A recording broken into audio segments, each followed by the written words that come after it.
Welcome to another episode of eThekwini Matters. My name is Zimbili Mazibuko, your host. Today we unpack the festive season's findings, arrests, fines issued, as well as bylaw enforcement programs, with major strides taken by Metropolis services to ensure they boost their visibility through adequate deployment, career growth opportunities, and fast-tracking their recruitment processes.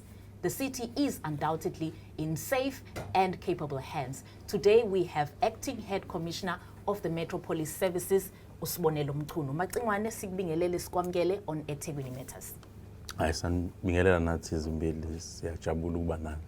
The city had announced that it expected an estimated 800,000 visitors during the festive season. Were these figures a true reflection of the work that was done on the ground? Yes, but I think we had more than what we were expecting, because I think over 1 million visitors came to Durban, and we were able to deal with them. So how did your teams manage to control the volume?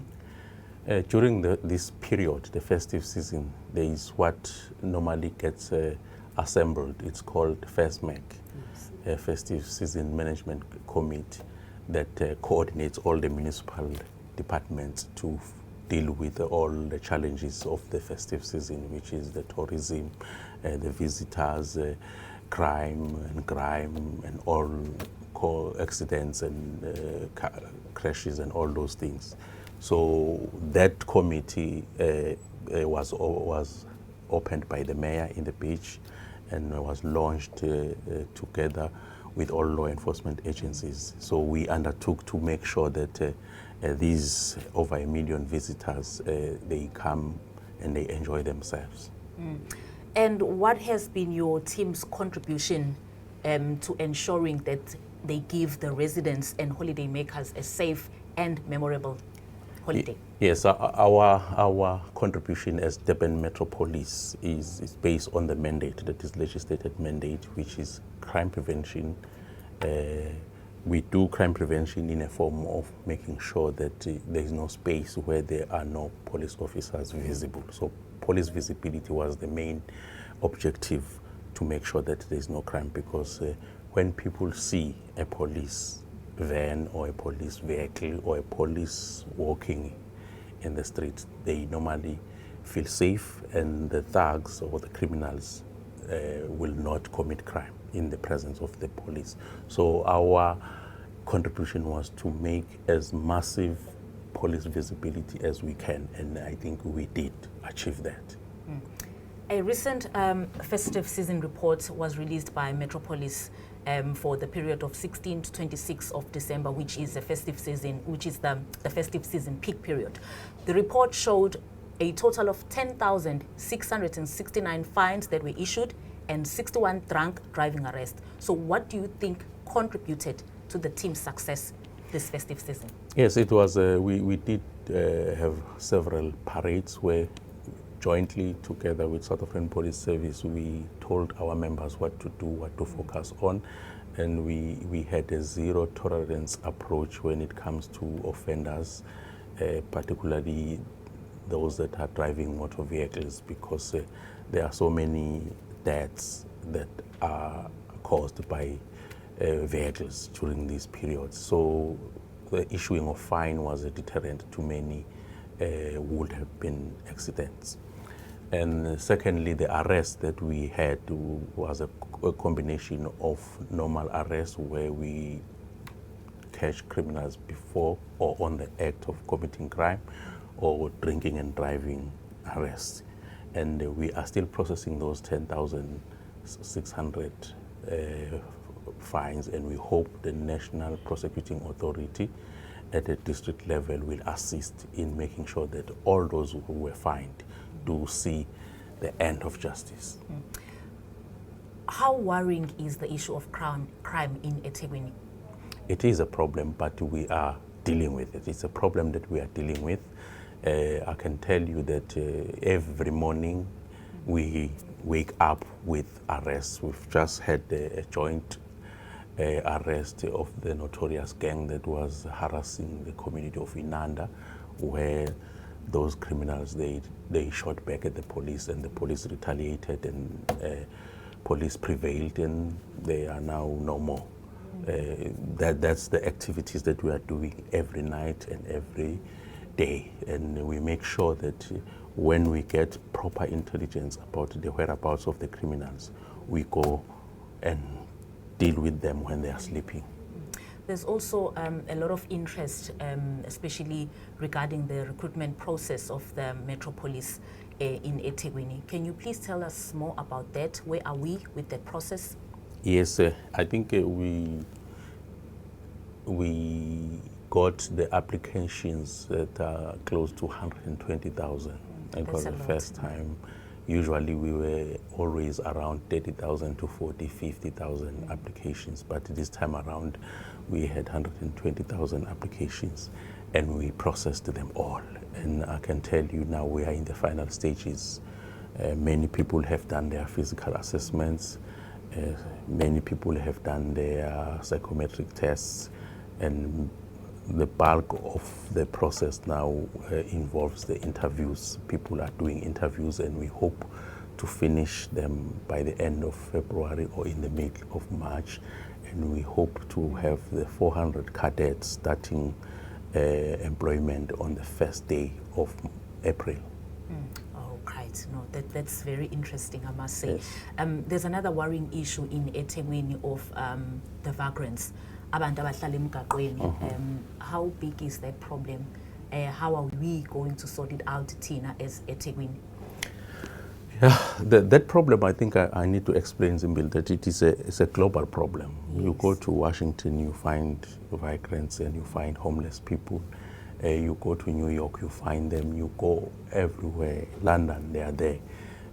All metropolitan cities do have that. That is caused by many factors. One factor, people want to go to the metropolitan areas because they will find jobs there. They easily can find jobs there. So the government is busy with industrializing the economy so that industries will go near the people in the rural areas, in their areas of residence, so that people stop flocking into the cities in a manner where the cities cannot absorb them. That's one. Secondly, it's a problem of addicts, the drugs. Yes. We know that it's an international problem. There are countries that are targeted by the producers of drugs, from the South American countries and the Eastern countries. They produce substances which are used to manufacture drugs. And they find Africa is one area that they found, particularly South Africa, as a market. And then they come to our youth, our young people, and they get them as a market. And then those people become addicts, and then they rely on a fix. When they have to get this, then they will rob anybody in order to get that change. They will sell your watch at 20 rand.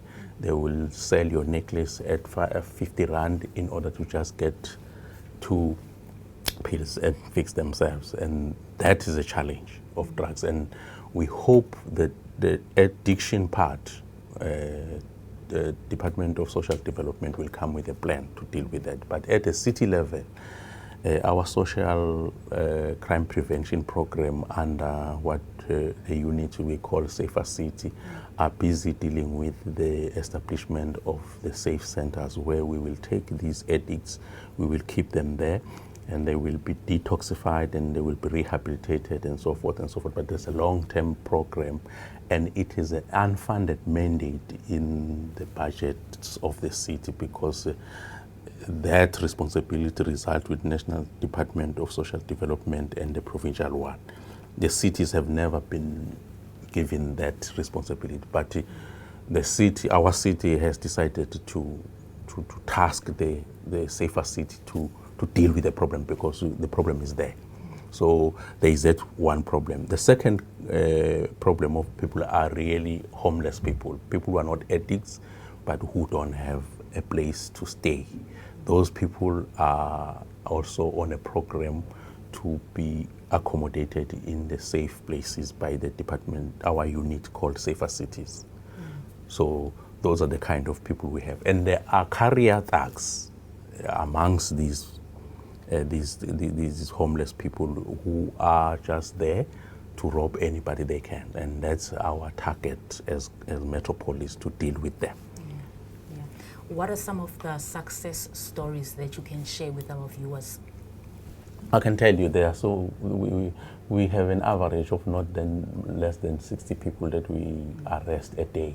So that others, because of a lack of evidence, people don't want to write statements and so forth and so forth. They end up being warned and released.